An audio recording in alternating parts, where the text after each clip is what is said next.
계집년이 군복 입고 설치니까 여기가 무슨 룸살롱인 줄 아나 봐. 마광수 중령의 입에서 튀어나온 말은 비수가 되어 공기를 갈랐다. 대대장실의 탁한 공기가 순식간에 얼어붙었다. 낡은 온풍기가 윙윙거리며 돌아가고 있었지만 연소울 중위의 등줄기에는 식은 땀이 흘러내려 차갑게 식었다. 그녀는 입술을 깨물며 정면을 응시했다. 시선은 마광수의 번들거리는 이마가 아닌 그의 뒤편에 걸린 부대 배치도에 고정했다. 대대장님 말씀이 지나치십니다. 지나쳐? 내가 틀린 말 했나? 마광수는 씹던 껌을 종이컵에 퇴뱉어내며 의자를 삐딱하게 돌려 앉았다. 가죽 의자가 비명을 질렀다. 그는 책상 위에 놓인 작전 보고서를 손가락으로 툭툭 쳤다. 보고서 꼬라지하고는 야전 수칙 하나도 모르는 놈들이 정보 장교랍시고 앉아있으니 부대가 이 모양 이 꼴이지. 연중이 너 임관할 때 뭐로 임관했냐? 얼굴로 했냐? 성적 우수자였습니다. 육군사관학교 차석 졸업했습니다. 소울이 감정 없는 목소리로 대답했다. 사실이었다. 그녀는 누구보다 치열하게 군 생활을 했다. 강원도 인제군 서하면 민간인 통제구역 코앞까지 들어와서 12사단 을지부대 흉장을 달았을 때는 자부심도 있었다.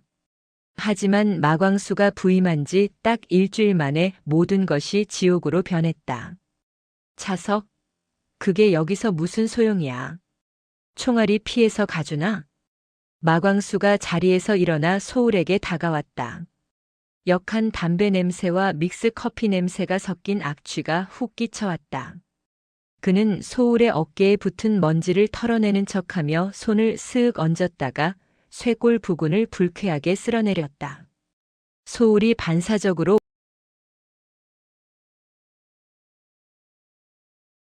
몸을 뒤로 뺐다. 피해? 지금 상관을 피하는 건가? 불쾌합니다, 대대장님. 몸에 손대지 마십시오. 이 친구 보게. 격려차 어깨 좀 두드린 걸 가지고 성추행이라도 당한 것처럼 구네. 마광수는 기가 차다는 듯 헛웃음을 흘리며 자신의 손바닥을 내려다보았다. 그의 눈빛은 뱀처럼 끈적거렸다. 그는 소울을 지휘 통솔해야 할 장교로 보지 않았다.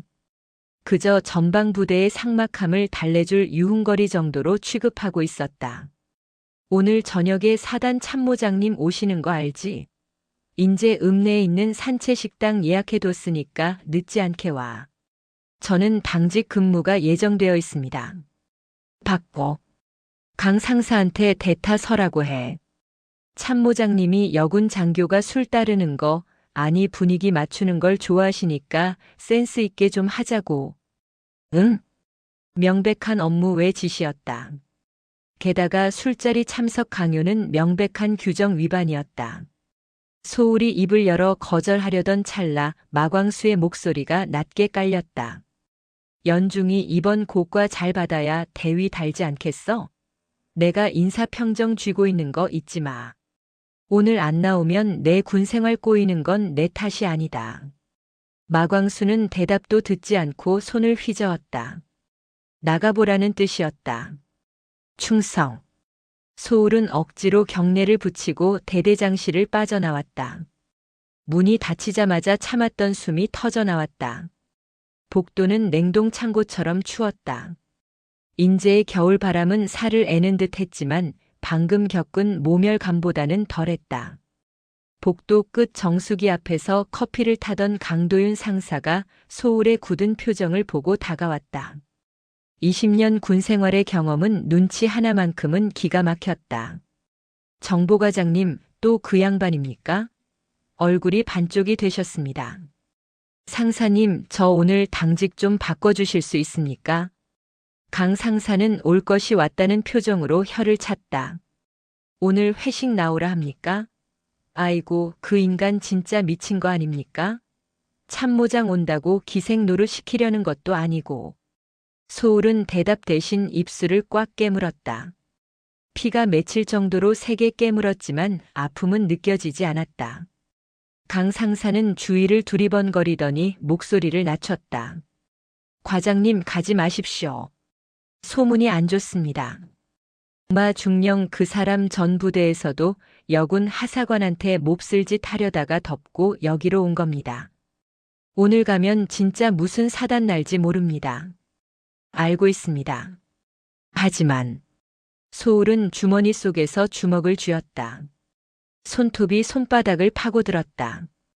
제가 안 가면 제 밑에 있는 김 하사가 불려갑니다. 갓 임관한 애를 그 늑대 소굴에 보낼 수는 없지 않습니까? 강 상사는 할 말을 잃은 듯 한숨을 내쉬었다. 소울은 창밖을 바라보았다.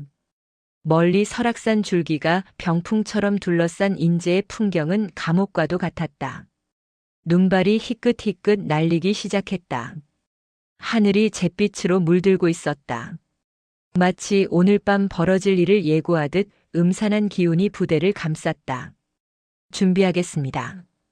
당직 근무표 수정해 주세요. 소울은 행정반으로 걸음을 옮겼다. 군화 발자국 소리가 복도에 텅텅 울렸다. 그녀의 머릿속에는 단 하나의 생각뿐이었다. 참는 것은 오늘이 마지막이다. 만약 오늘 선을 넘는다면 그때는 나도 가만히 있지 않겠다. 그녀는 아직 몰랐다. 오늘 밤 그 산채 식당에서 자신의 군 생활뿐만 아니라 인생 전체를 뒤흔들 사건이 벌어지게 될 것임을. 그리고 그 사건이 잠자고 있던 그녀의 본성을 깨우게 될 것임을. 시간은 속절없이 흘러 오후 6시가 되었다. 소울은 전투복 대신 정복으로 갈아입으라는 마광수의 지시를 무시하고 단정한 전투복 차림으로 부대 위병소를 나섰다. 레토나 차량의 시동이 걸리고 차가 덜컹거리는 비포장도로를 달리기 시작했다. 인제 가면 언제 오나 원통해서 못 살겠네. 누군가 지어낸 이 오래된 말장난이 오늘따라 유독 가슴을 후벼 팠다. 차창 밖으로 스쳐 지나가는 인제군의 야경은 쓸쓸하기 그지없었다. 가로등 불빛이 드문드문 켜진 국도변을 달리며 소울은 허리춤의 요대를 고쳐맸다. 도착했습니다. 운전병의 목소리에 소울은 고개를 들었다. 간판 불이 번쩍거리는 식당 앞에는 이미 고급 세단 몇 대가 주차되어 있었다. 식당 안에서 왁자지껄한 웃음소리와 함께 술잔 부딪히는 소리가 들려왔다. 소울은 심호흡을 한번 크게 내쉬었다. 차라리 전장에 나가는 것이 마음 편할 것 같았다. 그녀는 결연한 표정으로 식당 문고리를 잡았다. 차가운 금속의 감촉이 손바닥에 전해졌다. 드르륵. 문이 열리자 후끈한 열기와 함께 역한 술 냄새가 확 풍겨왔다. 방 안쪽 상석에 앉아있던 마광수 중령과 눈이 마주쳤다. 그의 얼굴은 이미 벌겋게 달아올라 있었다. 그는 소울을 보자마자 입꼬리를 비릿하게 올리며 옆자리 빈 방석을 팡팡 두드렸다. 오, 우리 에이스 왔네. 여기 참모장님 옆자리 비워놨다. 늦게 온 벌로 오늘 술 좀 받아야겠어. 소울의 눈매가 매섭게 굳어졌다. 지옥의 문이 열렸다. 방 안은 숨이 막힐 듯 탁했다. 좁은 공간에 꽉 들어찬 고기 굽는 연기와 값싼 스킨 냄새, 그리고 역한 알코올 향이 뒤섞여 연소울의 폐부를 찔렀다. 바닥에는 이미 빈 소주병들이 뒹굴고 있었고 불판 위에서는 양념된 황태구이가 까맣게 타들어가고 있었다. 아, 뭘 그렇게 뻣뻣하게 서 있어? 사람 민망하게. 얼른 와서 여기 앉아. 마광수 중령이 자신의 옆자리, 정확히는 사단 참모장인 최 대령의 오른쪽 자리를 손바닥으로 팡팡 내리쳤다.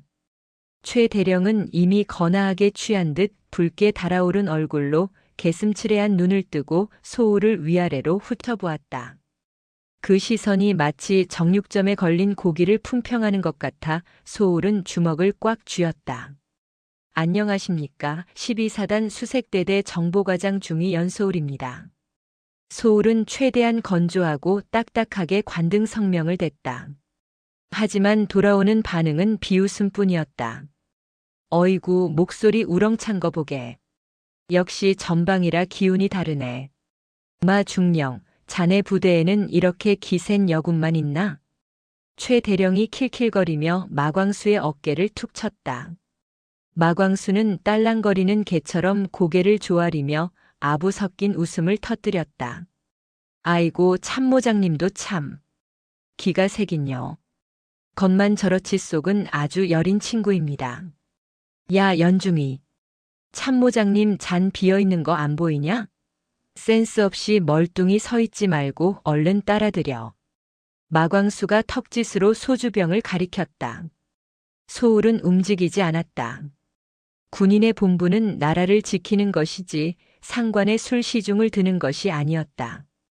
그녀는 입술을 굳게 다물고 제자리에 못 박힌 듯 서 있었다. 죄송하지만 저는 술 시중을 들러온 것이 아닙니다. 업무와 관련된 지시라면 따르겠지만 사적인 술자리에 동석하여 술을 따르는 행위는 군 인권 규정에 어긋납니다. 소울의 단호한 거절에 방 안의 공기가 일순간 차갑게 식었다. 타닥타닥 타들어가는 황태구이 소리만이 정막을 채웠다. 마광수의 얼굴이 울그락불그락 변해갔다. 감히 하늘 같은 사단 참모장 앞에서 대대장의 체면을 구겼다는 사실에 분노가 치미는 듯 했다.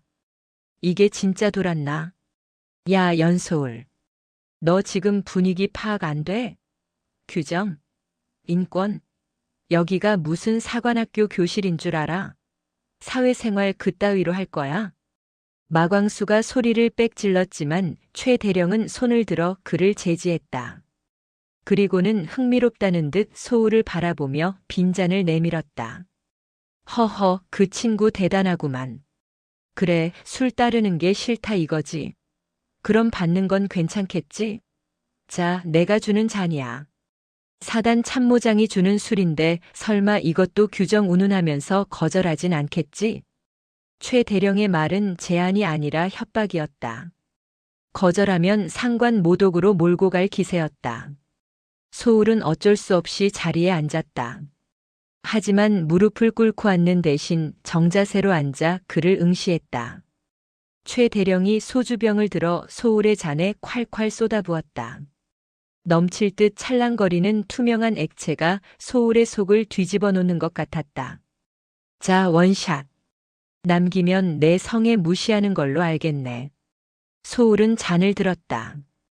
하지만 입에 대지는 않았다. 죄송합니다. 저는 현재 당직 근무 대기 중이므로 음주를 할 수 없습니다.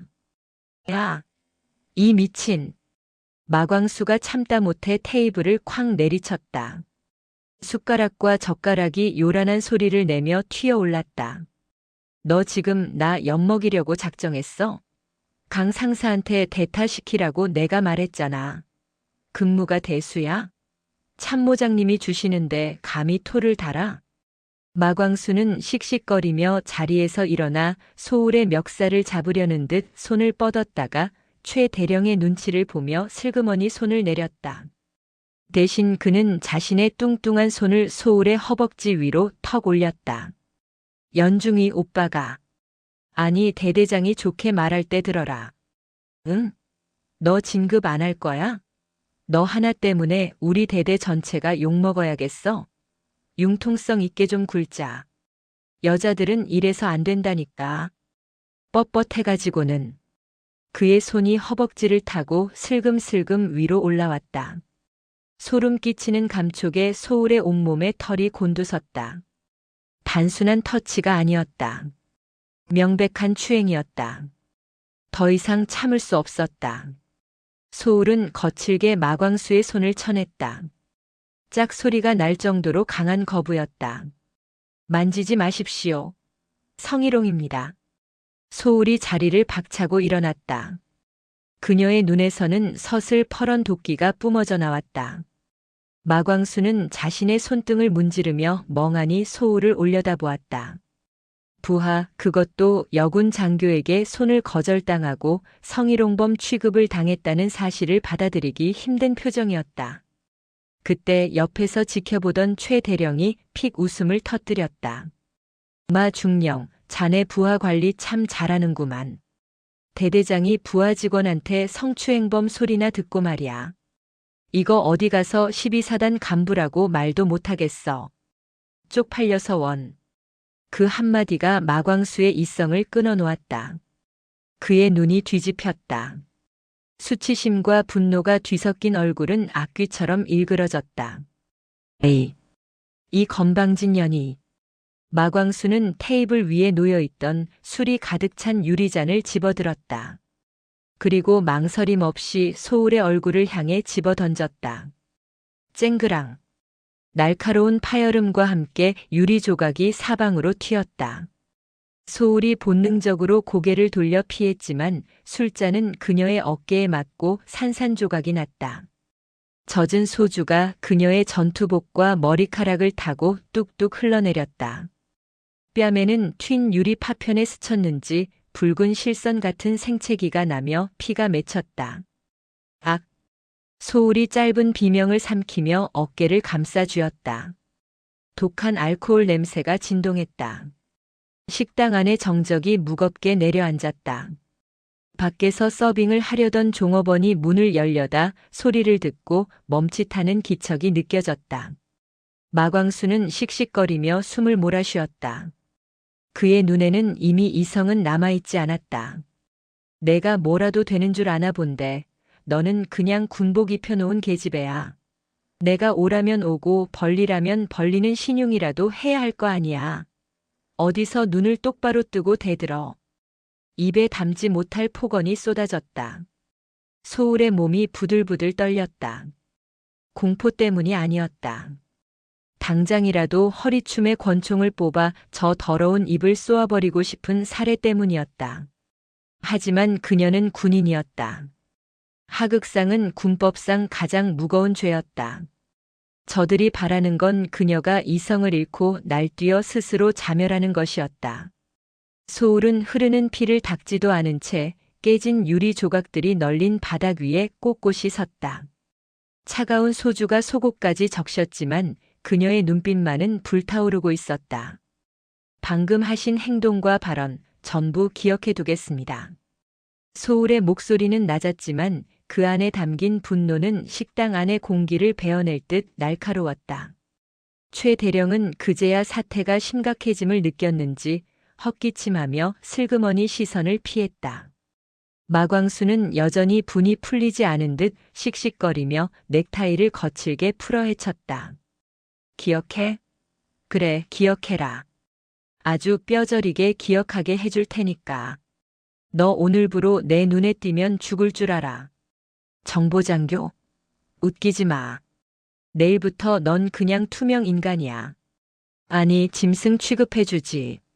마광수가 바닥에 침을 퇴뱉었다. 소울은 그 침이 마치 자신의 얼굴에 뱉어진 것 같은 모멸감을 느꼈다. 그녀는 천천히 주먹을 쥐었다 폈다 하며 마지막 이성을 붙잡았다. 지금은 아니다. 지금은 참아야 한다. 그녀는 경례조차 하지 않고 뒤를 돌았다. 등 뒤에서 마광수의 고함이 들려왔지만 그녀는 들리지 않는 척 방문을 열고 나갔다. 복도의 차가운 공기가 달아오른 얼굴을 때렸다. 식당을 빠져나오는 소울의 모습은 처참했다. 젖은 전투복, 헝클어진 머리, 뺨에 흐르는 피. 운전병이 놀란 눈으로 차 문을 열었지만 소울은 아무 말 없이 뒷좌석에 털썩 주저앉았다. 차창에 비친 자신의 얼굴을 바라보았다. 분노로 충혈된 눈동자가 보였다. 그녀는 떨리는 손으로 피 묻은 뺨을 닦아냈다. 비릿한 피 냄새가 코끝을 찔렀다. 짐승 취급이라고 했나. 소울이 나직이 중얼거렸다. 입가에 서늘한 미소가 번졌다. 그 미소는 그동안 그녀가 보여주었던 이성적인 장교의 것이 아니었다. 그것은 상처 입은 짐승이 사냥감을 노려볼 때 짓는 잔혹하고도 처절한 미소였다. 그래, 기대해. 짐승이 물어뜯으면 얼마나 아픈지 내가 똑똑히 보여줄 테니까. 인제의 밤하늘에서 눈발이 굵어지고 있었다. 돌아가는 차 안 소울은 더 이상 울지 않았다. 그녀의 마음속에서는 이미 차가운 복수의 칼날이 벼려지고 있었다. 고구마처럼 답답했던 목구멍이 뜨거워졌다. 이제 남은 건 저 쓰레기들을 치워버릴 명분을 만드는 것뿐이었다. 그리고 그 명분은 생각보다 빨리 찾아올 예정이었다. 다음 날 아침 연소울 중위가 출근했을 때 그녀를 맞이한 것은 싸늘한 침묵뿐이었다. 뺨에 붙인 하얀 거즈 위로 따가운 시선들이 꽂혔다. 위병소를 통과할 때부터 경례 소리는 들리지 않았다. 병사들은 그녀를 보고도 못 본 척 고개를 돌렸고 하사관들은 끼리끼리 모여 수군거리다가 그녀가 다가가면 입을 다물었다. 마치 투명 인간이 된 것 같은 기분이었다. 본청 건물로 들어서자마자 이질적인 풍경이 눈에 들어왔다. 정보과 사무실 문이 굳게 닫혀 있었고 복도 한 구석, 화장실 옆 분리수거함 앞에 낡은 책상 하나가 덩그러니 놓여 있었다. 그 위에는 소울의 명패가 비스듬히 놓여 있었다. 이게 무슨 짓입니까? 소울이 지나가던 행정병을 붙잡고 물었다. 병사는 겁에 질린 표정으로 쭈뼛거리며 대답을 피했다. 그때 정보가 문이 열리고 마광수 중령의 신복인 작전장교가 나왔다. 그는 복도에 놓인 책상과 소울을 번갈아 보며 비릿한 웃음을 흘렸다. 아, 연중이 왔나. 대대장님 지시야. 정보가 사무실 내부 공사도 좀 하고 보안 점검도 다시 해야 해서 자리가 좀 부족하네. 당분간 거기서 업무 보라고 하시더군. 화장실 가깝고 좋잖아. 장교를 화장실 앞에서 근무하게 하는 규정이 어디 있습니까? 이건 명백한 보복 조치입니다. 보복이라니 말이 심하네. 다 부대 사정이 있어서 그런 건데. 그리고 대대장님이 특별 지시하신 게 있어. 지난 10년간 우리 부대 작전 일지랑 정보 보고서 전산 파일이 바이러스 먹어서 다 날아갈 위기라네. 그래서 연중이가 그거 싹 다 수기로 필사해서 백업해 두라셔. 작전장교가 발로 툭툭 찬 박스 안에는 곰팡이 냄새가 나는 낡은 서류철들이 산더미처럼 쌓여 있었다. 컴퓨터를 쓰지 말고 손으로 베껴 쓰라는 유치하고도 졸렬한 괴롭힘이었다. 소울은 주먹을 꽉 쥐었다. 항의를 하러 대대장실로 가려 발걸음을 옮겼지만 작전장교가 앞을 막아섰다. 어허, 대대장님 지금 외부 손님 접견 중이셔. 들어가지 마. 그리고 어제 술자리에서 실수하고도 뻔뻔하게 고개 들고 다니는 거 참 보기 안 좋다 연중이. 우리 부대 물 흐리지 말고 시키는 대로 해. 괜히 긁어 부스럼 만들지 말고. 소울은 이를 악물고 제자리로 돌아와야 했다. 복도는 끔찍하게 추웠다. 중앙 난방이 닿지 않는 복도 끝, 화장실 문이 열릴 때마다 지독한 암모니아 냄새가 풍겨왔다. 소울은 외투도 벗지 못한 채 언손을 호호 불어가며 볼펜을 쥐었다. 지나가던 타부서 간부들이 힐끔거리고 병사들이 킥킥거리는 소리가 들렸지만 그녀는 고개를 쳐박고 서류만 노려보았다. 글씨를 쓰는 손가락 마디마디가 얼어 터질 것 같았다.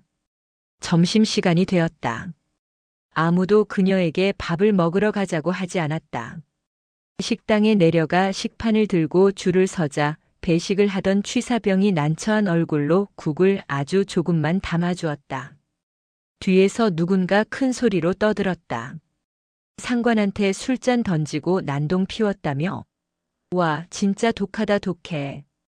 그러고도 밥이 넘어가나 봐? 미친년이지. 꽃뱀이라는 소문도 있어. 전 부대에서도 유부남 간부 꼬시려다가 실패해서 쫓겨난 거래. 전혀 사실이 아닌 악의적인 소문들이었다. 마광수가 퍼뜨린 것이 분명했다. 소울은 묵묵히 국에 밥을 말아 입안으로 꾸역꾸역 밀어 넣었다. 모래알을 씹는 것 같았지만 남기지 않았다. 쓰러지면 지는 것이다. 먹어야 싸울 수 있다. 그녀가 밥을 먹는 동안 식당 안의 모든 눈이 그녀를 경멸하듯 쳐다보고 있었지만 소울은 눈 하나 깜짝하지 않았다. 하지만 식판을 반납하러 가는 길 누군가 고의로 발을 걸었다. 어이쿠. 소울은 중심을 잃고 넘어졌다. 식판에 남아있던 잔반 국물이 전투복 바지에 쏟아졌다. 식당 안이 웃음바다가 되었다. 발을 건 것은 마광수에게 아부하기로 유명한 인사과 상사였다. 아이고 연중이님. 눈 좀 똑바로 뜨고 다니시지. 바닥이 미끄러운가 봅니다. 사과 한마디 없이 빈정거리는 그를 보며 소울은 바지은 국물을 손으로 털어냈다. 수치심에 얼굴이 달아올랐지만 여기서 화를 내면 그들이 원하는 그림이 완성될 뿐이었다. 그녀는 아무 말 없이 식당을 빠져나갔다. 뒤통수에 꽂히는 비웃음이 비수보다 아팠다. 오후 내내 복도 책상에 앉아 서류를 베껴 썼다. 해가 지고 기온이 영하 15도까지 떨어졌다. 복도는 시베리아 벌판처럼 추웠다.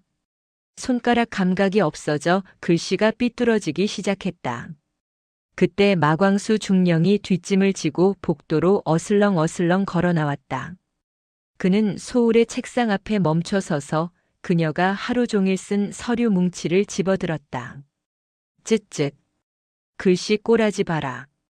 육사 나왔다는 게 기본도 안 되어 있네. 정신 상태가 해이하니까 글씨가 이 모양이지.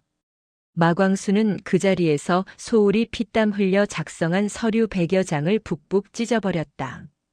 종이 조각이 눈처럼 바닥에 흩날렸다. 다시 해.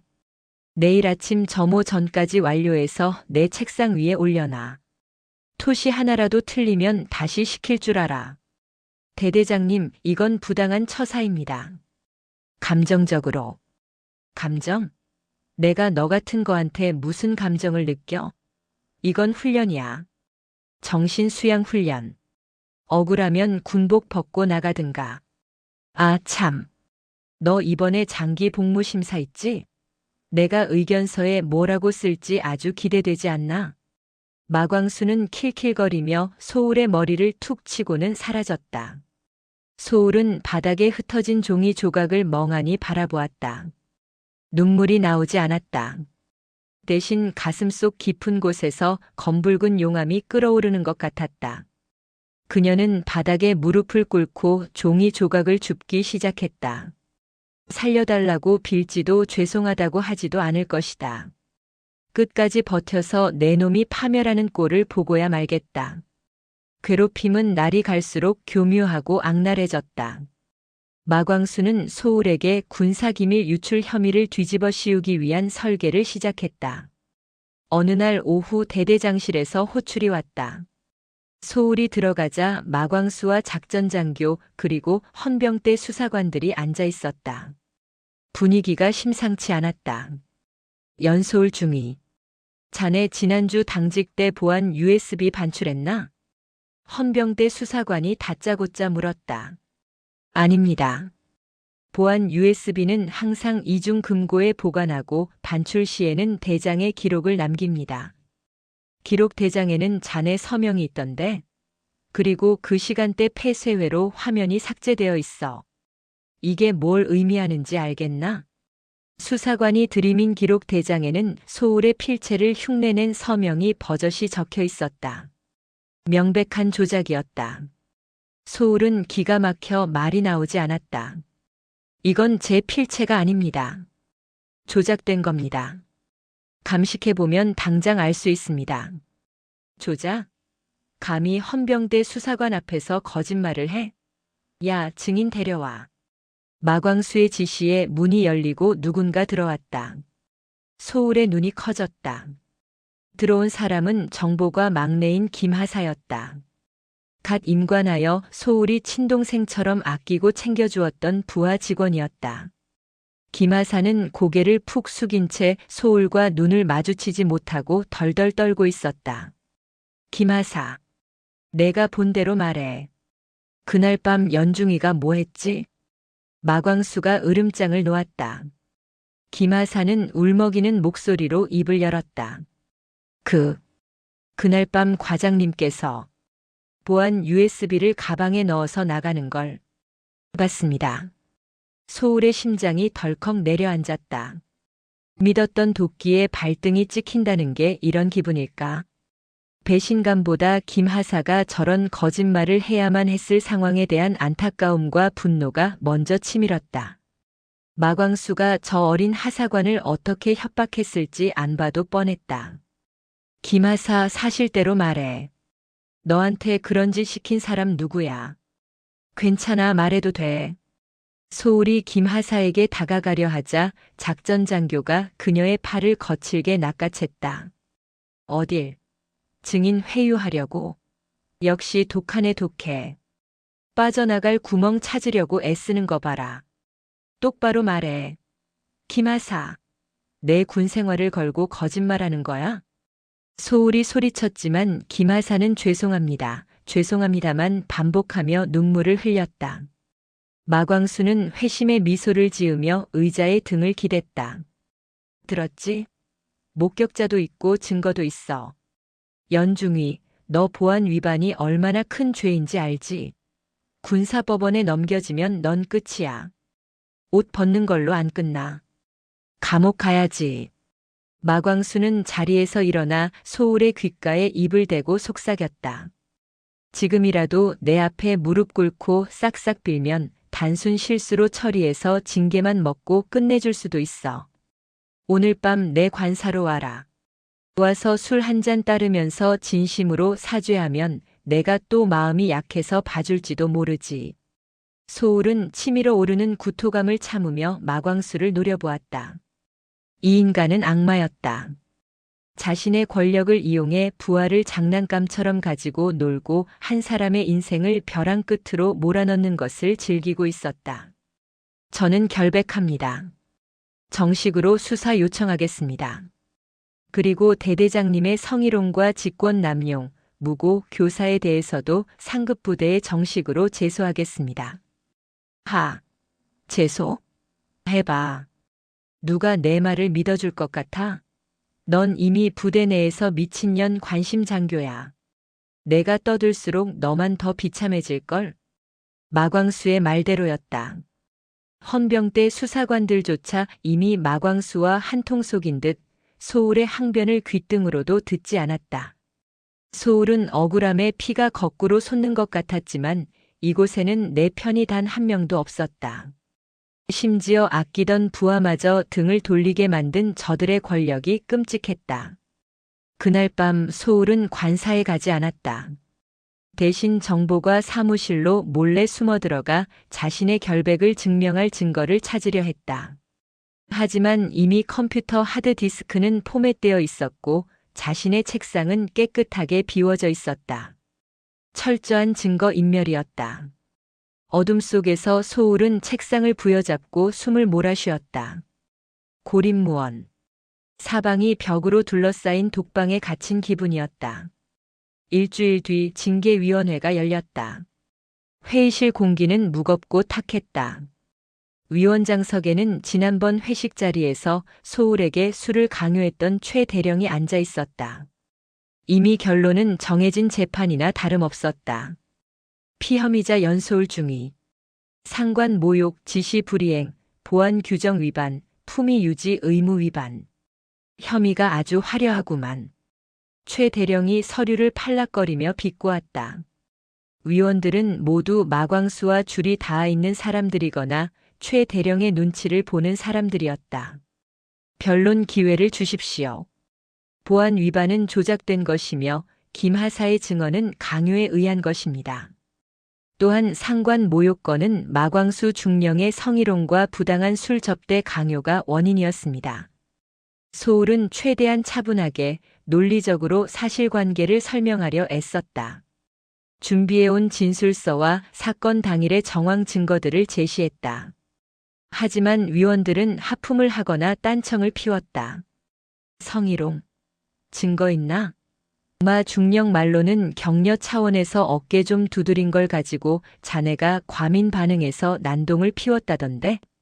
그리고 술접대? 참모장이 주는 술을 거절하는 게 군인으로서 올바른 자세인가? 한 위원이 쏘아붙였다. 그 자리에 있던 식당 종업원의 증언을 확보해 주십시오. 그리고 식당 입구의 폐쇄회로 화면을. 됐고. 자네는 반성의 기미가 전혀 없구만. 상관을 음해하고 자신의 잘못을 남 탓으로 돌리고. 전형적인 부적응자의 모습이야. 최 대령이 말을 끊었다. 그는 판결문을 집어들었다. 본 징계위원회는 연소울 중위의 행위가 군 기강을 심각하게 문란케 했다고 판단한다. 특히 보안 위반 혐의는 중대하나 초범이고 그간의 공적을 감안하여 형사 고발 대신 중징계로 가름한다. 쾅, 쾅, 쾅. 의사봉 두드리는 소리가 소울의 심장에 못을 박는 것 같았다. 주문. 연소울 중위를 보직 해임하고 정직 3개월에 처한다. 또한 징계기간 종료 후 타부대로 전출 조치한다. 정직 3개월. 사실상 군생활의 사형 선고였다. 진급은 물 건너갔고 불명예스러운 꼬리표는 평생 따라다닐 것이다. 마광수가 회심의 미소를 지으며 소울을 쳐다보았다. 거봐, 내가 뭘 했어라고 말하는 듯한 입모양이었다. 소울은 자리에서 일어나지 못했다. 다리에 힘이 풀렸다. 억울함과 분노로 시야가 흐려졌다. 국가를 위해 충성했고 누구보다 성실하게 임무를 수행했다. 하지만 돌아온 건 배신과 오명, 그리고 파멸이었다. 그녀가 믿었던 군대, 정예, 계급, 규정. 그 모든 것이 썩어빠진 권력 앞에서는 휴지 조각에 불과했다. 징계위원회가 끝나고 밖으로 나왔을 때 마광수가 기다리고 있었다는 듯 다가왔다. 어때? 세상이 내 생각대로 안 돌아가지. 그러니까 진작 오빠 말 좀 듣지 그랬어. 예쁘장한 얼굴 믿고 너무 깝쳤어 내가. 이제 짐 싸서 꺼져. 내 부대에서 알짱거리지 말고. 마광수는 소울의 어깨를 툭 치고 지나갔다. 그의 뒤를 따르던 간부들이 소울을 벌레 보듯 쳐다보며 지나갔다. 강도윤 상사만이 멀리서 안타까운 표정으로 그녀를 바라보고 있었지만 그 역시 다가오지 못했다. 소울은 비틀거리며 연병장으로 걸어갔다. 하늘에서는 진눈깨비가 흩날리고 있었다. 차가운 눈발이 뜨거운 눈물과 섞여 뺨을 타고 흘러내렸다. 그녀는 연병장 한가운데 멈춰서서 12사단 마크가 새겨진 부대 깃발을 올려다보았다. 펄럭이는 깃발이 마치 그녀를 비웃는 것 같았다. 그래. 법도 규정도 진실도 통하지 않는다면. 소울의 눈빛이 달라졌다. 절망의 끝에서 그녀가 본 것은 희망이 아니었다. 그것은 칠흑 같은 어둠, 그리고 그 어둠 속에서만 번뜩이는 살이었다. 더 이상 잃을 것이 없어진 사람은 무서울 것이 없다. 그녀는 주머니 속에서 작게 구겨진 명함 한 장을 만지작거렸다. 오래전 특수전 사령부 시절 그녀를 눈여겨보았던, 지금은 그림자 속에 숨어있는 어떤 인물이 건네주었던 명함이었다. 도움이 필요하면 연락해라. 우리가 처리하는 방식은 법보다 빠르고 주먹보다 확실하니까. 소울은 눈물을 닦아냈다. 아니, 눈물을 증발시켜버렸다. 그녀의 얼굴에서 감정이 지워졌다. 대신 그 자리에는 차갑게 식은 기계적인 냉혹함만이 남았다. 기다려라. 내 놈들이 내게 준 고통, 이자까지 쳐서 뼈와 살을 분리해 줄 테니까. 합법이 안 되면 불법으로, 양지가 안 되면 음지에서. 그녀는 뒤도 돌아보지 않고 위병소를 향해 걸어갔다. 3개월 뒤, 아니 그보다 더 빨리 그녀는 전혀 다른 모습으로 이 지옥 같은 곳에 돌아올 것이다. 그때는 사냥감이 아닌 사냥꾼이 되어서. 인제의 겨울바람이 그녀의 등 뒤에서 늑대 울음소리처럼 윙윙거렸다. 복수의 서막이 올랐다. 정직 처분을 받은 날 밤 연소울은 짐을 싸서 위병소를 나가는 대신 부대 뒷산에 위치한 폐쇄된 통신 초소로 향했다. 매서운 칼바람이 불어왔지만 그녀의 몸은 뜨겁게 달아올라 있었다. 그녀는 주머니에서 구겨진 명함 한 장을 꺼냈다. 국군방첩사령부 산하 존재하지만 존재하지 않는 비공식 감찰팀, 일명 독사조의 팀장 명함이었다. 과거 연합훈련 당시 그녀의 능력을 눈여겨보았던 그가 건넸던 말, 군복 입은 쓰레기를 치우고 싶을 때 연락해라는 말이 귓가에 맴돌았다. 소울은 떨리는 손으로 공중전화 수화기를 들었다. 신호음이 3번 울리기도 전에 상대방이 전화를 받았다. 누구냐? 12사단 수색대대 중위 연소울입니다. 쓰레기를 치우고 싶습니다. 아주 거대하고 악취가 진동하는 쓰레기입니다. 잠시 침묵이 흘렀다. 수화기 너머에서 낮은 웃음소리가 들려왔다. 오래 기다렸다. 위치는 인제입니다. 하지만 제 힘만으로는 부족합니다. 놈들은 사단 수뇌부까지 얽혀 있습니다. 법 위에 군림하려는 자들을 밟아버릴 권한, 그리고 그들을 찢어밟길 이빨이 필요합니다. 허가한다. 지금부터 자네는 정직 중인 중위가 아니라 방첩사 특별수사관의 권한을 대리한다. 내일 새벽 자네 앞으로 선물이 도착할 것이다. 전화가 끊겼다. 소울은 어둠 속에서 희미하게 빛나는 인제 읍내를 내려다보았다. 더 이상 그녀는 혼자가 아니었다. 다음 날 새벽 인제 터미널 앞 낡은 모텔 주차장에 검은색 세단 한 대가 미끄러지듯 들어왔다. 차 문이 열리고 건장한 사내 2명이 내려 소울에게 거수 경례를 붙였다. 그들은 방첩사에서 파견된 베테랑 요원들이었다. 그중 한 명이 소울에게 두툼한 서류 가방을 건넸다. 팀장님 지시로 왔습니다. 마광수 중령과 최 대령 그리고 12사단 군수비리에 관한 1차 첩보 자료입니다. 생각보다 썩은 내가 진동하더군요. 군납 유류 횡령, 부식비 착복, 그리고 인사청탁까지. 성비위는 빙산의 일각이었습니다. 소울은 서류를 넘겨보았다. 마광수가 그토록 진급에 목을 맸던 이유가 거기에 있었다. 그는 군대를 자신의 사금고로 이용하고 있었다. 소울의 입꼬리가 싸늘하게 올라갔다. 이 정도로는 부족해. 놈들을 확실하게 매장하려면 놈들이 가장 믿고 있는 방패부터 깨부숴야 해. 소울은 요원들을 대동하고 은밀하게 움직이기 시작했다. 첫 번째 목표는 김하사였다. 마광수의 협박에 못 이겨 거짓 증언을 했던 그녀는 죄책감에 시달리며 병가 중이었다. 소울이 김하사의 자취방 문을 두드렸을 때 김하사는 소울의 얼굴을 보자마자 바닥에 주저앉아 오열했다. 죄송합니다. 과장님 정말 죽을 죄를 지었습니다. 소울은 차가운 눈으로 김하사를 내려다보다가 천천히 몸을 굽혀 그녀의 어깨를 잡았다. 울지 마. 우는 건 오늘까지만 해. 내가 살 길은 하나야. 지금이라도 진실을 토해내는 것.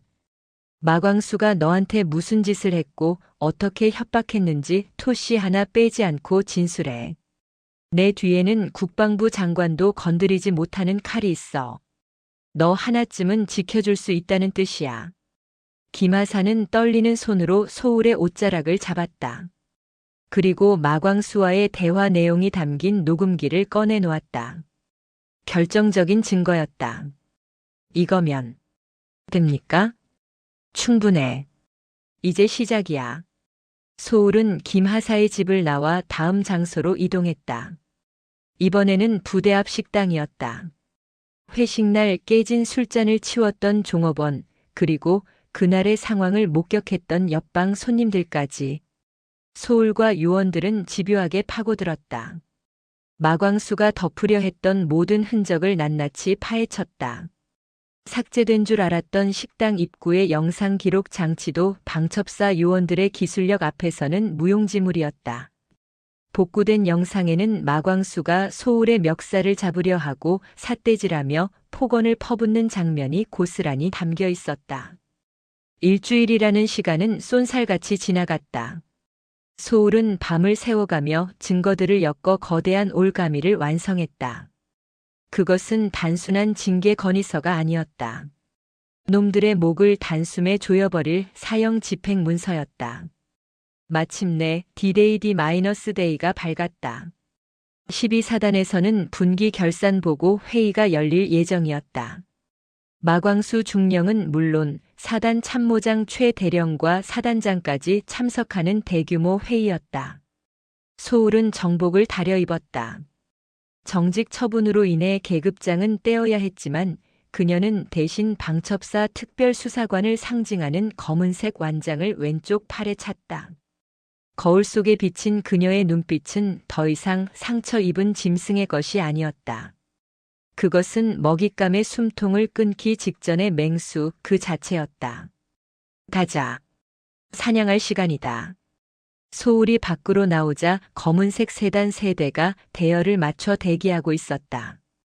그녀가 선두 차량에 탑승하자 차량 행렬이 부대를 향해 질주하기 시작했다. 위병소 근무자들이 낯선 차량 행렬을 막으려 했지만 요원이 내민 신분증을 확인하자마자 사색이 되어 차단기를 올렸다. 부대 안은 평화로웠다. 아무도 폭풍이 몰아치고 있다는 사실을 알지 못했다. 대회의실이 있는 본청 건물 앞에 차량이 멈춰섰다. 소울은 차 문을 열고 내렸다. 군화 굽소리가 아스팔트 바닥을 날카롭게 때렸다. 전원 진입. 저항하는 자는 공무집행 방해 현행범으로 체포한다. 소울의 명령에 검은 양복을 입은 요원들이 일사불란하게 움직였다. 회의실을 지키던 헌병들이 당황하여 앞을 막아섰지만 요원들의 기세에 눌려 뒷걸음질 쳤다. 소울은 굳게 닫힌 대회의실 문 앞에 섰다. 안에서는 마광수의 목소리가 들려오고 있었다. 자신의 업적을 자랑하며 껄껄거리는 그 역겨운 웃음소리. 소울은 심호흡을 한 번 하고 문고리를 잡았다. 이제 지옥을 보여줄 차례였다. 쾅! 거대한 굉음과 함께 대회의실 문이 활짝 열렸다. 누구야? 브리핑을 하던 마광수 중령이 소스라치게 놀라며 뒤를 돌아보았다. 단상 아래 상석에 앉아있던 최 대령과 사단장, 그리고 예하부대 지휘관들의 시선이 일제히 문 쪽으로 쏠렸다. 그곳에는 연소울이 서 있었다.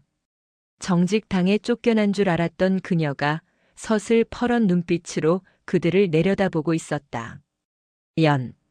연소울? 내가 여기가 어디라고 감히. 마광수가 삿대질하며 고함을 쳤다. 헌병 뭐해. 당장 저 미친 계집애 끌어내. 하지만 헌병들은 움직이지 못했다. 소울의 뒤로 검은 양복을 입은 건장한 요원들이 들이닥쳐 회의실의 모든 출입구를 봉쇄했기 때문이었다. 요원 중 한 명이 큰 소리로 외쳤다. 지금 이 시각부로 본 회의장은 국군방첩사령부 특별수사팀의 통제하에 들어간다. 전원 착석하고 손은 책상 위에 올려라. 허가 없는 행동은 도주 및 증거 인멸 시도로 간주한다. 방첩사라는 단어가 나오자 장내에 찬물을 끼얹은 듯 정적이 흘렀다. 군인들에게 그 이름은 저승사자나 다름없었다. 사단장의 얼굴이 흑빛으로 변했다. 소울은 뚜벅뚜벅 단상 위로 걸어 올라갔다. 그녀의 군화 발소리가 마광수의 심장 박동처럼 쿵쿵 울렸다. 마광수는 뒷걸음질 치다가 칠판에 등을 부딪혔다. 에이, 이게 무슨 짓이야? 너 미쳤어? 이거 하극상이야. 반란이라고. 반란? 아니, 이건 청소다. 소울은 마광수의 코앞까지 다가가 멈췄다. 그리고 그가 들고 있던 지휘봉을 빼서 바닥에 내동댕이 쳤다. 마광수 중령. 아니, 이제 곧 민간인이 될 범죄자 마광수 씨. 당신을 군 형법 제92조 추행, 제44조 상관 모욕교사, 제38조 군사기밀 보호법 위반, 그리고 특정범죄 가중처벌 등에 관한 법률 위반 혐의로 긴급 체포한다. 소울의 목소리는 확성기를 쓴 듯 회의실 전체에 쩌렁쩌렁 울렸다. 마광수의 눈동자가 지진이 난 듯 흔들렸다. 무슨 개소리야? 증거 있어? 내가 누군지 알아? 나 육사 출신이야. 너 같은 흑수저 출신이랑은 근본이 다르다고. 근본? 그래, 내 놈의 그 썩어 빠진 근본, 여기 다 들어있다. 소울은 품에서 이동식 저장 장치를 꺼내 회의실 빔 프로젝터에 연결했다. 화면이 바뀌고 마광수의 추악한 민낯이 대형 스크린에 중계되기 시작했다.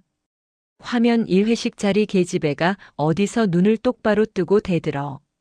술잔을 집어 던지는 마광수. 피를 흘리는 소울. 그리고 옆에서 낄낄거리는 최 대령의 모습. 화면 이 김하사 협박 연중이가 훔쳐갔다고 해. 안 그러면 내 군 생활도 끝이야. 알았어? 김하사의 멱살을 잡고 흔드는 마광수의 모습. 화면 3군수 물자 횡령 장부 마광수에 잡힐 서명이 들어간 이중장부.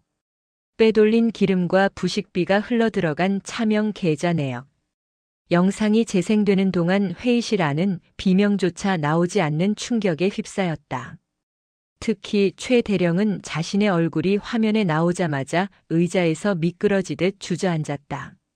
사단장은 분노로 얼굴이 시뻘개져서 주먹을 부들부들 떨고 있었다. 에이, 이거 조작이야. 요즘 딥페이크인가 뭔가 그거라고. 전현이나 음해하려고 만든 가짜야. 마광수가 발악하며 스크린을 가리려 했다. 소울은 그런 마광수의 손목을 낚아챘다. 뼈가 으스러질 듯한 악력에 마광수가 비명을 질렀다. 아, 이거 안 나? 이 손인가? 내 허벅지를 만지고 부하들에게 삿대질하고 나랏돈을 빼돌린 더러운 손이? 소울은 마광수의 팔을 뒤로 비틀어 꺾었다.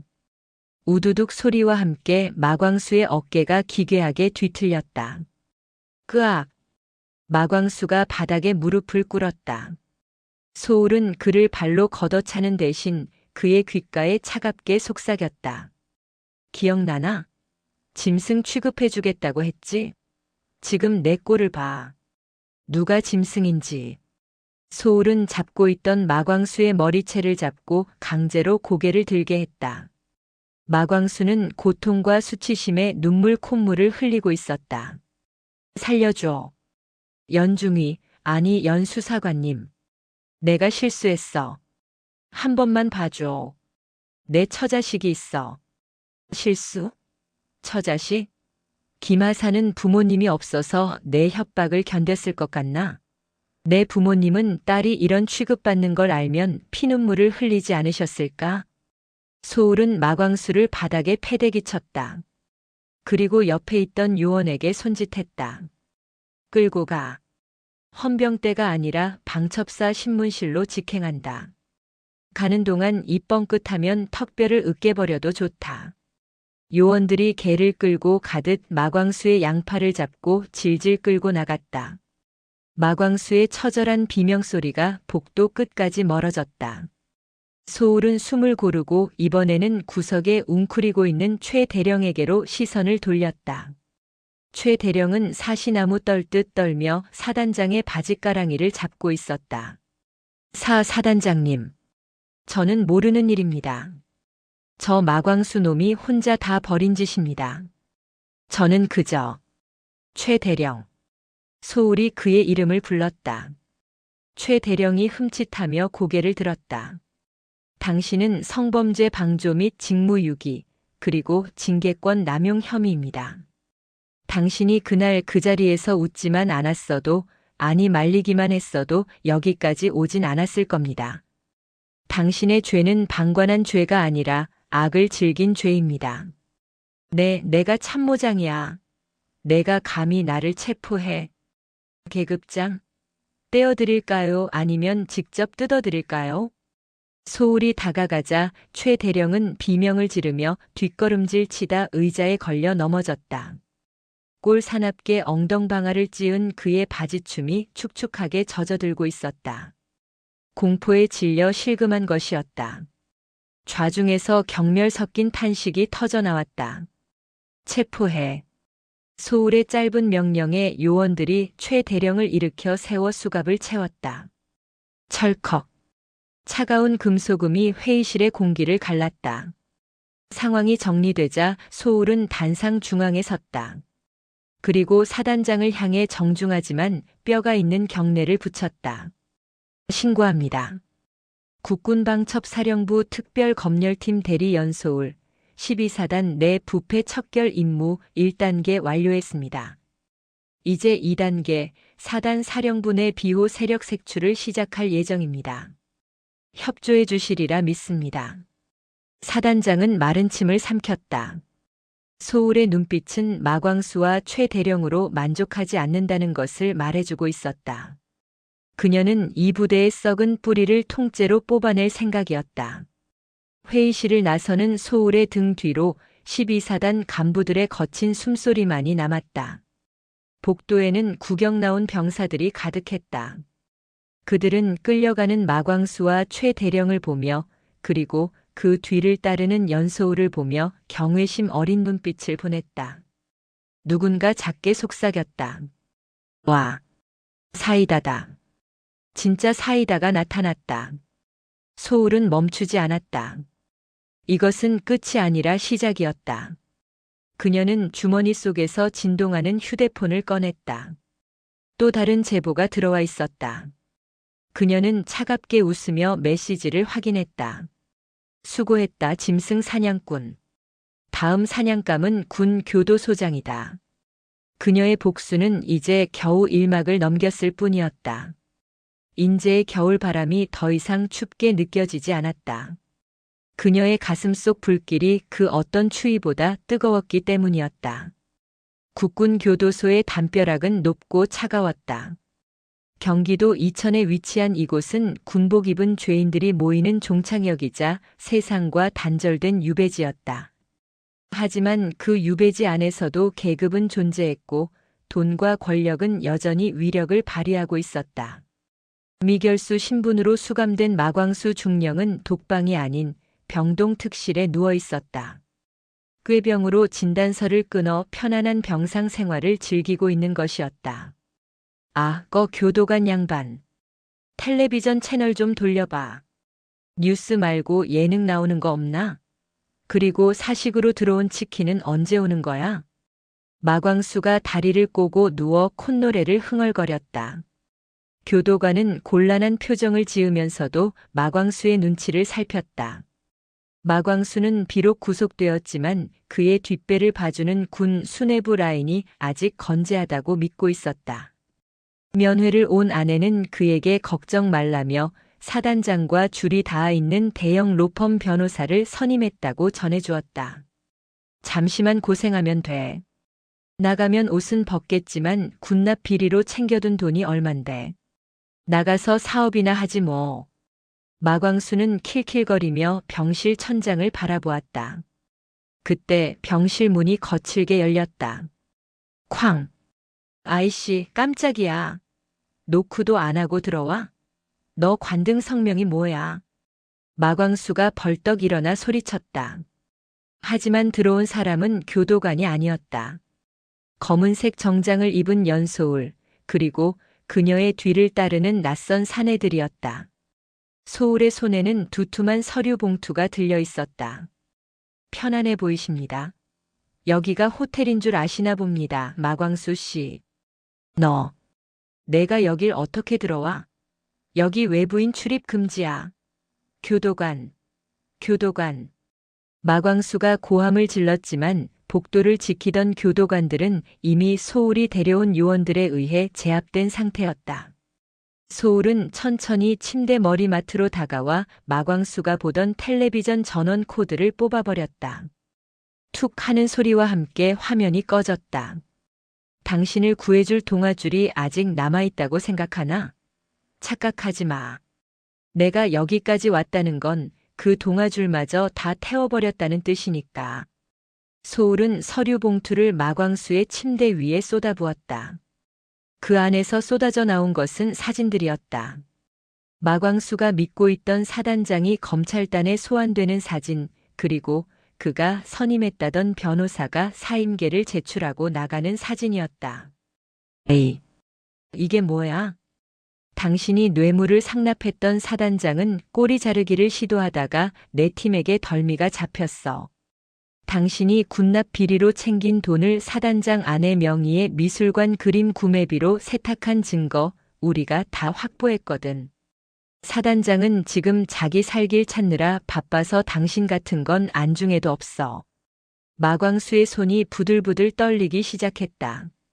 사진 속 사단장의 얼굴은 공포에 질려 있었다. 그리고 교도소장. 이 방을 배정해준 대가로 당신이 숨겨둔 차명 계좌에서 5천만 원을 송금했더군. 방금 교도소장실 압수수색 들어갔어. 당신은 이제 특실 환자가 아니라 뇌물공여죄가 추가된 악질 범죄자일 뿐이야. 소울이 손짓하자 요원 2명이 다가와 마광수의 팔을 잡았다. 어디로 끌고 가는 거야? 나 환자야. 허리가 아프다고. 걱정 마. 이제 진짜 감옥 맛을 보게 해줄 테니까. 일반 수용동, 그 중에서도 가장 악질들만 모여있는 방으로 이동한다. 거기 있는 친구들이 당신 같은 파렴치범을 아주 좋아한다고 하더군. 마광수는 발버둥 쳤지만 건장한 요원들의 힘을 당해낼 수 없었다. 그는 질질 끌려나가며 비명을 질렀다. 연소울, 제발 살려줘. 내가 잘못했어. 시키는 대로 다 할게. 돈 줄까? 내 계좌에 있는 돈 다 줄게. 소울은 차갑게 그를 내려다보았다. 돈은 국고로 환수될 거야. 그리고 내가 할 수 있는 건 딱 하나야. 지옥에서 썩으면서 내가 짓밟은 사람들의 고통을 뼈저리게 느끼는 것. 마광수가 끌려나간 병실에는 정적만이 남았다. 소울은 창가로 다가가 밖을 내다보았다. 교도소 운동장에 눈이 내리고 있었다. 하얀 눈이 더러운 바닥을 덮고 있었지만 그 아래 감춰진 오물까지 씻겨 내려가지는 않을 것이었다. 아직 끝나지 않았어. 재판장에서 완벽하게 끝내주지. 소울은 주머니에서 김하사가 보내준 편지를 꺼내 읽었다. 과장님 덕분에 용기를 냈습니다. 끝까지 싸워주세요. 삐뚤빼뚤한 글씨가 소울의 가슴을 뜨겁게 했다. 그녀는 편지를 다시 고이 접어넣고 병실을 나섰다. 이제 마지막 무대 군사법원이 기다리고 있었다. 군사법원 대법정의 공기는 무거웠다. 방청석은 기자들과 군 인권센터 관계자들 그리고 12사단 장병들로 가득 차 있었다. 피고인석에 앉은 마광수와 최대령 그리고 줄줄이 엮여 나온 12사단 비리 관련자들은 수의를 입고 고개를 푹 숙이고 있었다. 그들의 초췌한 몰골은 한때 부대 내에서 제왕처럼 군림하던 모습과는 딴판이었다. 검찰관석 옆 피해자 변호인석에 앉은 소울은 정복을 갖춰 입고 있었다. 정직 기간이 끝났고 그녀는 방첩사의 요청으로 원대 복귀 대신 특별수사관 자격으로 이 재판에 참여하고 있었다. 재판장이 입장하고 개정이 선언되었다. 마광수 측 국선 변호인은 예상대로 심신미약과 우발적 범행을 주장했다. 피고인 마광수는 당시 과도한 업무 스트레스로 인해 일시적인 충동 조절 장애를 겪고 있었습니다. 또한 피해자 연소울 중위가 평소 상관에게 불손한 태도를 보였던 점이 피고인을 자극하여 이해했습니다. 소울이 자리에서 일어났다. 그녀의 목소리는 차분하지만 단단했다. 변호인은 지금 가해자의 폭력을 피해자의 태도 탓으로 돌리는 전형적인 2차 가해를 하고 있습니다. 업무 스트레스가 부하 직원을 성희롱하고 술잔을 집어 던지고 횡령을 저지르는 면죄부가 될 수는 없습니다. 소울은 준비해온 증거 자료를 스크린에 띄웠다. 그것은 마광수의 업무 일지가 아닌 그가 강원도 인제읍내 유흥업소에서 법인카드를 긁은 내역들이었다. 피고인이 스트레스를 받았다던 그 시각, 그는 유흥주점에서 양주를 마시고 있었습니다. 이게 업무입니까? 그리고 여기 피고인이 전 부대에서 저지른 성추행 사건 기록이 있습니다. 당시에는 피해자가 합의해 주어 덮였지만 이번 수사를 통해 그 피해자분의 증언을 확보했습니다. 방청석이 술렁거렸다. 마광수의 상습적인 범행 행각이 드러나자 여기저기서 야유가 터져나왔다. 마광수는 얼굴이 벌개져서 변호인 뒤로 숨으려 했다. 그리고 결정적인 증거를 제출하겠습니다. 소울은 녹음 파일을 재생했다. 법정에 마광수의 목소리가 울려 퍼졌다. 야, 이번에 들어온 기름값 삥땅 친 거 반은 사단장님 사모님 갤러리로 보내고 나머지는 내 차명 계좌로 넣어. 그리고 연중이 그 계집에 계속 뻣뻣하게 굴면 김하사 건드려서 엮어버려. 여군 하나 매장하는 거 일도 아니잖아. 그것은 마광수가 자신의 부관과 통화한 내용이었다. 방첩사 감청팀이 확보한 결정타였다. 모든 것이 계획된 범죄였음이 드러나는 순간이었다. 마광수는 비명을 지르며 자리에서 벌떡 일어났다. 아니야. 저거 조작이야. 요즘 기술이 얼마나 좋은데 저런 걸 믿어. 재판장님 억울합니다. 앉으시오 피고인. 재판장이 의사봉을 두드렸다. 증거는 국립과학수사연구원의 성문 분석을 마친 원본입니다. 피고인의 목소리와 99.9% 일치합니다. 재판장의 말에 마광수는 다리에 힘이 풀려 주저앉았다. 최 대령 역시 사색이 되어 고개를 들지 못했다. 소울은 그들을 향해 마지막 쐐기를 박았다. 당신들이 군인이라는 이름 뒤에 숨어 저지른 짓은 단순한 범죄가 아닙니다. 국가를 지키라고 쥐어준 총칼로 전우의 등 뒤를 찌르고 국민의 혈세를 탐한 반역 행위입니다. 군 형법상 최고형을 구형해도 부족합니다. 소울이 말을 마치고 자리에 앉자 방청석에서 박수가 터져나왔다. 재판장은 잠시 휴정을 선언하고 판결을 위한 합의에 들어갔다. 1시간 뒤 판결 선고가 내려졌다. 주문. 피고인 마광수를 징역 15년에 처한다. 또한 군인 신분을 박탈하며 횡령액 전액을 추징한다. 피고인 최 대령을 징역 10년에 처한다. 나머지 피고인들도 징역 15년. 군사법원에서 내릴 수 있는 매우 중한 형량이었다. 마광수는 판결을 듣자마자 바닥에 엎드려 통곡했다. 안 돼. 15년이라니. 내 인생. 내 연금. 그는 끌려나가면서도 소울을 향해 손을 뻗었다. 연중이. 연 수사관님. 내가 잘못했어. 한 번만 선처해줘. 나 좀 살려줘. 하지만 소울은 그를 쳐다보지도 않았다. 그녀는 짐을 챙겨 법정을 빠져나왔다. 법원 복도를 걸어가는 그녀의 발걸음은 그 어느 때보다 가벼웠다. 밖으로 나오자 쏟아지는 햇살이 눈부셨다. 긴 겨울이 끝나고 봄이 오고 있었다. 법원 앞에는 김하사가 꽃다발을 들고 서 있었다. 과장님. 아니 수사관님. 김하사가 달려와 소울의 품에 안겼다. 소울은 김하사의 등을 토닥여 주었다. 고생했다. 이제 다 끝났어. 정말 감사합니다. 과장님 아니었으면 저는 평생 죄인으로 살았을 거예요. 아니야. 내가 용기 내준 덕분이야. 이제 가서 푹 쉬어. 그리고 다시는 누구에게도 고개 숙이지 마. 소울은 김하사를 보내고 하늘을 올려다보았다.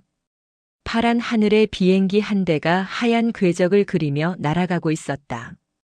썩은 환부를 도려낸 자리에 새살이 돋아나듯 그녀의 마음에도 평화가 찾아오고 있었다. 하지만 그녀는 알고 있었다. 아직 어둠 속에 숨어있는 또 다른 마광수들이 존재한다는 것을. 그때 주머니 속 휴대폰이 진동했다. 방첩사 팀장의 메시지였다. 축하한다. 그리고 환영한다. 짐승 사냥은 이제부터가 진짜다. 소울은 미소 지었다. 사건이 마무리되고 1년이 지났다. 인제군 서화면의 겨울은 여전히 혹독했다. 눈 덮인 12사단 연병장에는 차가운 바람이 몰아치고 있었다. 하지만 부대의 분위기는 1년 전과는 사뭇 달랐다. 병영 내 부조리가 사라지고 간부들과 병사들 사이에는 활기가 돌았다. 마광수와 최 대령이 휩쓸고 간 자리는 정화되었고 새로운 지휘관들은 공정과 상식을 최우선으로 부대를 지휘하고 있었다. 소울은 민간인 복장이 아닌 12사단 흉장이 아닌 국군 방첩 사령부 마크가 새겨진 검은색 특수복을 입고 부대를 찾았다. 그녀의 어깨에는 대위 계급장이 빛나고 있었다. 특진이었다. 그녀는 12사단 방문을 마치고 과거 자신이 근무했던 정보과 사무실을 잠시 들렀다. 복도 끝 화장실 앞. 그녀가 쫓겨나 앉아있던 그 자리에는 이제 화분 하나가 놓여 있었다. 청렴이라는 문구가 적힌 난초 화분이었다. 지나가던 병사들이 소울을 보고 우렁차게 경례했다. 충성. 방첩대장님 안녕하십니까? 소울은 미소로 화답했다. 과거에는 그녀를 피하던 병사들이 이제는 존경의 눈빛으로 그녀를 바라보고 있었다. 정보과장님. 아니, 대위님 오셨습니까? 강도윤 상사가 행정반에서 뛰어나왔다. 그의 얼굴은 훨씬 좋아 보였다. 상사님 잘 지내셨습니까? 머리숱이 좀 늘으신 것 같습니다.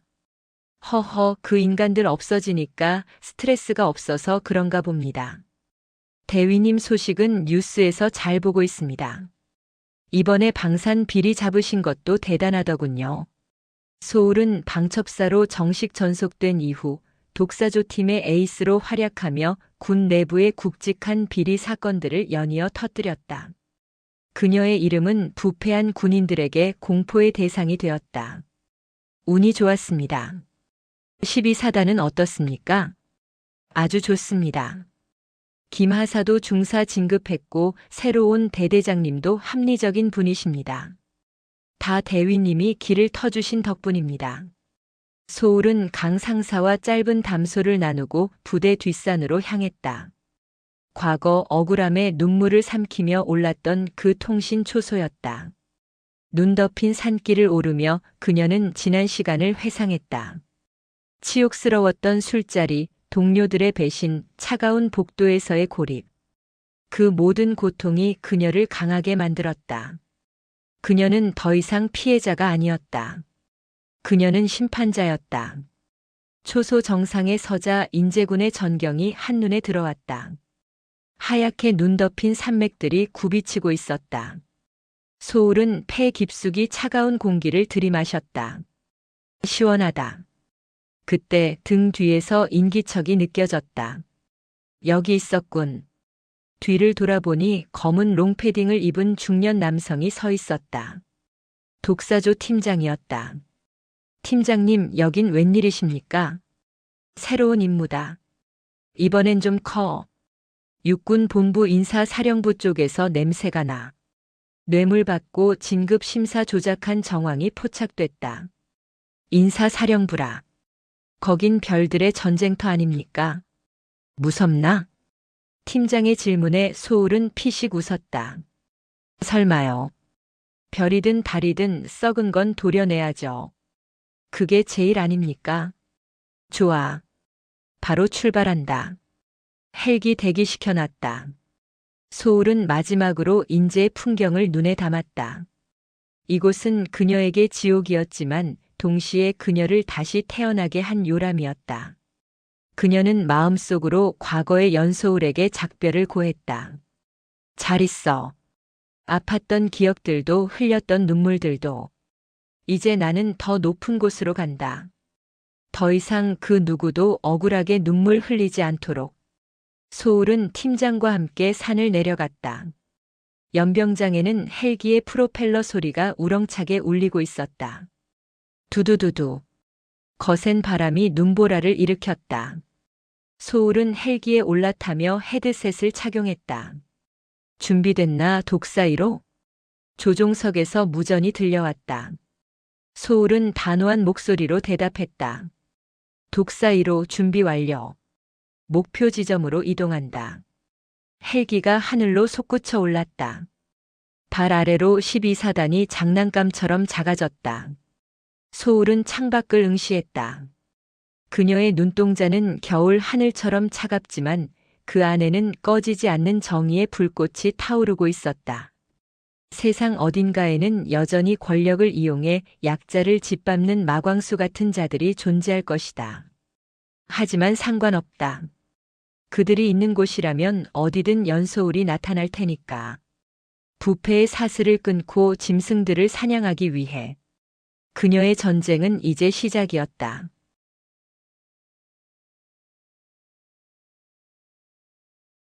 마광수 징역 15년 충분하다 부족하다. 여러분의 판결을 댓글로 남겨주세요. 꽉 막힌 속 시원하게 뚫리셨길 바랍니다. 끝까지 함께 해주셔서 감사합니다.